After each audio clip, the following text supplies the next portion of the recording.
ఒకవేళ ఎవరైనా మీ ప్రేమని కాదు అంటే, ఎవరైనా మీ ప్రేమని అర్థం చేసుకోలేకపోతే అప్పుడేం చేస్తారు?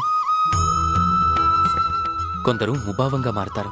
కొందరు మోసం చేసి ప్రేమను దక్కించుకోవాలనుకుంటారు. కొందరు బలవంతంగా ప్రేమపై అధికారం చెలాయించాలనుకుంటారు. కానీ నిజమేమిటంటే, మీరు ప్రేమించిన వాళ్లంతా మిమ్మల్ని ప్రేమించాలన్న నియమమేం లేదు. ఎందుకంటే ప్రేమనేది ఒక వస్తువు కాదు. అది రాజ్యమో లేక ధనమో కాదు, బలవంతంగా మీ సొంతం చేసుకోవడానికి. ప్రేమంటే ఒక శక్తి. మీకోసం ఏ బంధాలనైనా తెంచుకోగలదు, కానీ స్వయంగా అది ఏ బంధాల్లోనూ చిక్కుకోదు. కాబట్టి ఎవరినైతే మీరు ప్రేమిస్తారో వాళ్ళని స్వేచ్ఛగా వదిలేయండి. ఎందుకంటే స్వేచ్ఛ అనే భావం జీవులకి అన్నిటికంటే ప్రియమైనది. మీ ప్రేమ స్వచ్ఛమైనదే అయితే అది తప్పకుండా గెలిచి తీరుతుంది. అంతవరకు నిస్వార్థ భావంతో ప్రేమించండి. స్వార్థం తొలగిపోయిందంటే అప్పుడు ప్రేమ మీ సొంతం అవుతుంది.